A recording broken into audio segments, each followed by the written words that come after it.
Hey guys, it's Tiqqle, and in this video we're going to be going over some of the big tips I want to give you about leveling in 8.1.5, racking up all the different XP buffs that are now available to you for leveling in different ways that you can level, especially this week. And this week when the video first comes out, because this video will be out forever, so just make sure you're looking at the time because there's a few things going on this week that are important. Now, with the release of 8.1.5, a few things changed. We're going to go through one by one. First up, there is the Quartermaster. Now, this is something that didn't come out in 8.1.5, but it's just the first one I want to touch on, which is this potion. This potion increases all stats by 10 and increases XP by 10% for 1 hour. It costs 5 service medals, and yes, you can only get service medals by being 120 and doing world quests like over in Darkshore. Each one of these will give you 1. So going and killing, finishing some of these really, really quickly will give you the marks that you need to be able to buy these. Now, if you're saving for mounts like me, you might not buy a million of them. But what's important here to note is that this is binds to Blizzard account, meaning you can send it through the mail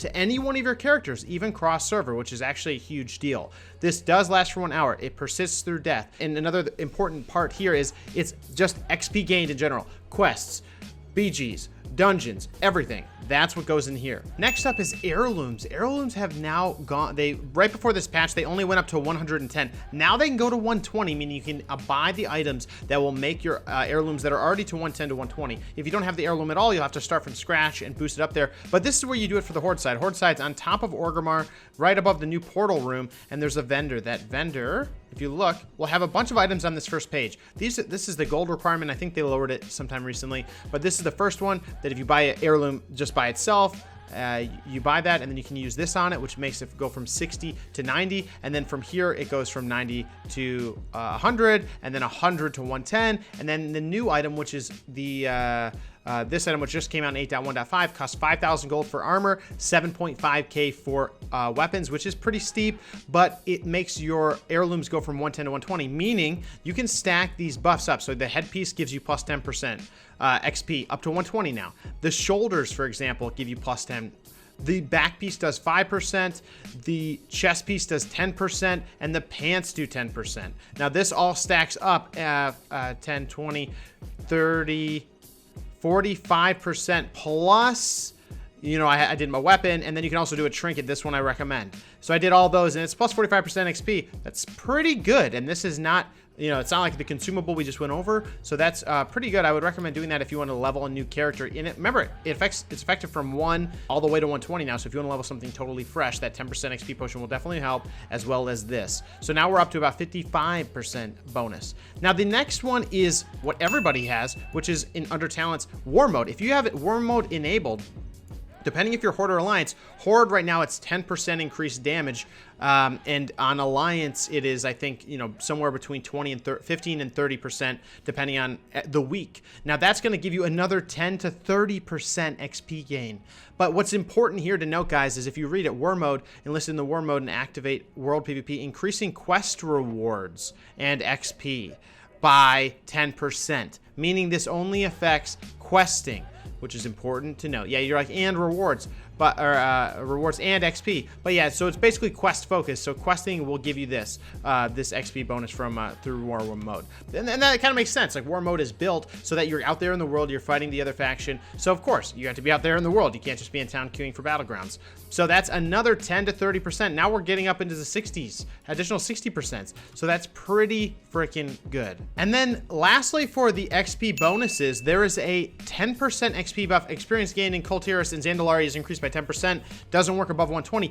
This is one where you get this is from completing an assault. Now there's no assaults up right now, but you'll see it on your map as an icon, and you click into it, there'll be a set of world quests. If you go there and you do that set of world quests and you do 4, that will actually give you this buff. So that's another 10%. We're racking up percentage increases, which is a huge buff. Now obviously some of this was there before 8.1.5, but now with the heirlooms coming into play, everything is kind of just snowballing a bit, which is really good news. Now let's get into a few ways that you can get XP in a very quick way, specifically for this week. Now first up is Time Walker dungeons. Time Walker dungeons this week are for let's see, Wrath of the Lich King. And these are things that if you do them, they're very, very fast, and they give you a good chunk of XP. So if you're a healer or a tank, you can grind these out and just start plowing your XP pool, especially if you have rested XP, which will also be an additional way you can get bonus XP. Now, what you have to note is that, yes, this buff from doing the assault, because this is only in Kultiras or Zandalar, that won't be effective, and also War Mode won't be effective in that state, but that's only about 20, well, in Alliance's case it's a lot more, but 20-ish%. So if you're Horde, Time Walkers are probably a good idea for you to queue up with while you're doing quests, because it will give you a lot of like chunking XP as you're kind of grinding through those, and it gives you some Time Walker badges for those pets. Now next up is Islands. Island Expeditions used to be kind of the bee's knees in terms of something to run. They're still, I personally think they're still pretty decent to run. It splits things up. You can go in with a few buddies. If you're a DPS, you can queue for those a lot faster than you can queue for the Time Walkers or dungeons. So they're also a way that you can grind, especially if you have people that are twinked out that can just kind of power you through those runs. And lastly, we have freehold runs. So these are freehold runs that if people kind of twink their characters out, they can do freehold very quickly, and people are selling carries. You can see, I can even see that right here in the chat, selling freehold runs by the best DH in the US. You know, get 110 to 120 in 3 hours. They are extremely fast, and they are twinking these characters out with legendaries and specific gear sets that make them pretty much ridiculous. So that is also a way that you could go about it if you want to get carried through some of that. That's kind of how what Islands used to be. It seems like people are definitely gravitating towards the quick, fast, dirty way to get things done. But you have to remember, I mean, now that was 110 to 120 very quickly previously, and now we have Heirlooms giving you about another 50% XP gain.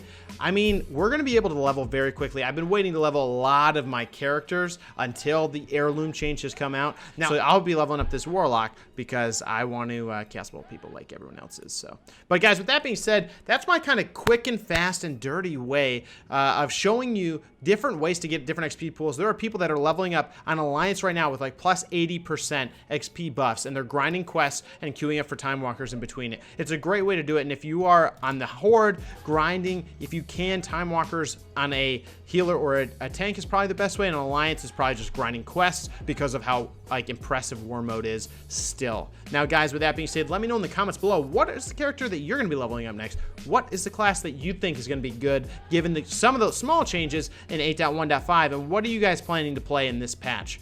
And what are you excited for most, guys? Leave it down below, and we will see you on the stream or in the next video, guys. Take care. Have a good one.